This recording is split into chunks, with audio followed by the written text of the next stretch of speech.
All right, friends, how are you today? Aaron here bringing you some honest astrology about the new moon we're having in Sagittarius tonight at 8:45 p.m. at 28 degrees of Sagittarius. Now we have the sun, the moon, Venus, and Mercury all in Sagittarius. Mars just moved ahead here into Capricorn. Now, what is Sagittarius all about? Sagittarius is about expansion. The ruling planet of Sagittarius is Jupiter, all about expansion. More.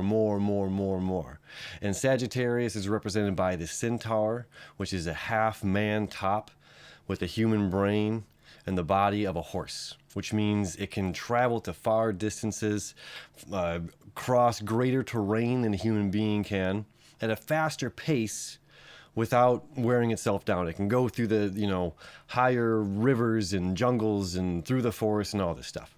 Okay, so it represents us having the ability to travel at great speeds, at great distances, with great stamina beyond human ability to learn to expand our minds with the knowledge and wisdom that other human beings have, other cultures have, right?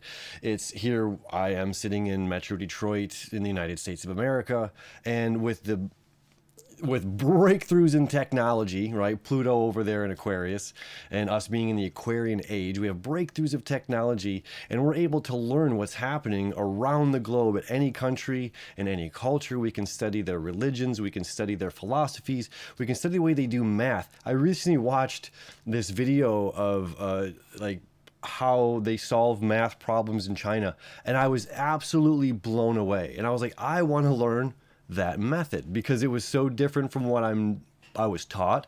It was very fast, it was very efficient, and a way of like breaking it down to 100, seeing the dividend of the 100, and then it was a very interesting method. Either way, it was just like, wow, this is efficient and it works.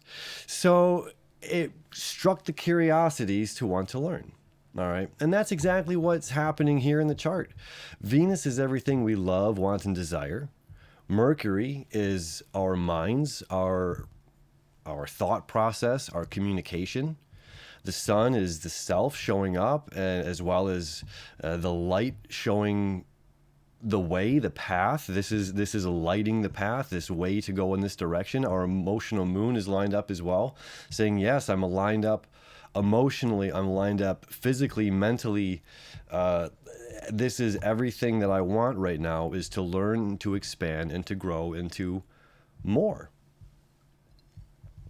And then what is that more is up to you. And again, Sagittarius itself is about learning from other cultures, learning from great depths, learning at the possibilities. Like, what are we celebrating here?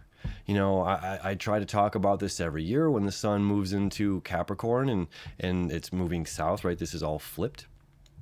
So it's moving its furthest south and it rises again. I'll attach the Christmas video from last year here that we talk about, the sun is Jesus and all that stuff. So anyway, it's like we can learn about other cultures. We have this opportunity to learn about things that we might not know about, things that we might have skipped over. This is a wonderful time to be curious about life. And with Mars here in Capricorn, this is my favorite place. It takes about 2 years for Mars to go around the zodiac. And Mars in Capricorn's like the leader, and leading by Saturn, and it's saying like, let's go. Saturn is giving Mars instructions, and Mars is like, yes sir. It's like this little command soldier. So it's just like, what are you setting your intentions to? You can make up your mind. You can have a wanting desire and make up your mind about something, and then it's about action from there. It's like, how are we implementing action, and how are we achieving these goals? How are we achieving learning this knowledge? Are we signing a course? Are we traveling overseas to get that, yoga certification, the learning about the thing, whatever it is you want to learn about, right? Art, it could be music, it could be whatever, absolutely anything. Again, philosophies, religion, all of this stuff deals with Sagittarius. And it's not just where we were 2 weeks ago with the full moon, illuminating back of our personal individual information. No, this is about the worldly knowledge, and it's seeking that worldly knowledge, and nothing's going to stop us from, kind of getting there. We also have this bit of a square happening to Neptune and Saturn. And what is this? This is more of a challenging in how I'm looking at it. Because over here we have blind faith. This is Piscean age is the Christian age, right? Aries age is Judaism, Abraham, Abraham. Pisces, the two fishes, where they have the shofar, the ram's horn. Before that, Moses come down with the tablets, and they're all worshiping the golden calf. Before that, there was duality gods. Okay, we go back 6,000 years, whatever, or 8,000 years, 6,000 years, 4,000 years, 2,000 years, current time.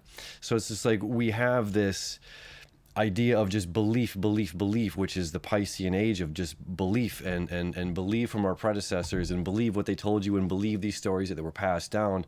And it's just like this story wasn't available for everybody. We all lived, we all have survived this planet and this time. And it's like we are having serious philosophical debates and information coming away that's breakthrough information, that's expansive information that is challenging this blind faith and belief. So our faith, our belief in certain things might be up to challenge when faced with this expansive information. And it's from there that we have to decide if we're going to be a sponge and absorb this information, if we're going to look at it, observe it, and dissect it, if you will, or denounce the reality of collective observable universe and just go with what we believe. Does that make sense? Our beliefs are being challenged right now by the collective universe and what is the observable universe and what is collective knowledge that's being brought forth in a very present and assertive way, very assertive with Mars in Capricorn. Okay, so this is an amazing time to be curious. This is an amazing time to be curious. It's okay if something that we believed is being challenged or being changed. That's a beautiful thing about beliefs. We can change a belief, right? So it's okay. Again, this is a wonderful time to be curious. Let's go back to the chart for just a second and see if there's something else popping out that we really need to talk about. There's just so much Sagittarius energy. I mean, Mercury can only swing within 30 degrees here of the sun. Venus can swing within 60 degrees of the sun. And we just have this, all of them here together, this stellium, 3 or more planets together, moving objects in the sky, all in this one place. And even still conjunct, this is still conjunct Mars, even though Mars is ahead in Capricorn, but in this beautiful place of not just expansion, but of let's put the traction under our feet, and whatever it is, let's go. Let's not wait anymore. Let's strike while the iron's hot. Let's sign up for the program, sign up for the course, learn Spanish, learn the other language. Yeah, this is an amazing opportunity, an amazing time to be alive. And an amazing time to be a human and to be curious, to change our minds, to change our beliefs about certain things, to allow a little bit of flowing and these new beginnings. Lastly, I think this is the last thing I want to talk about, is there's a lot of change coming in 2026. This is our last new moon of 2025 and a new beginning coming 2026 here. And we have Neptune going to move into Aries for the next 16 years. We'll never have Neptune in Aries again. It's 176 years to go around. Saturn's going to move out for 30 years before it comes back into Pisces again. We have Uranus here finally going to move out permanently out of Taurus into Gemini with breakthrough information. All of this creating huge waves with the community, huge waves with technology, knowledge, information, and breakthroughs, ideas, breakthroughs of the old ways into new ways. Air moves very, very, very fast. Okay, so air and fire, there's a destructive kind of energy. There's this last bit of earth and water energy that is creation, creation, creation. So what are you taking from fire world?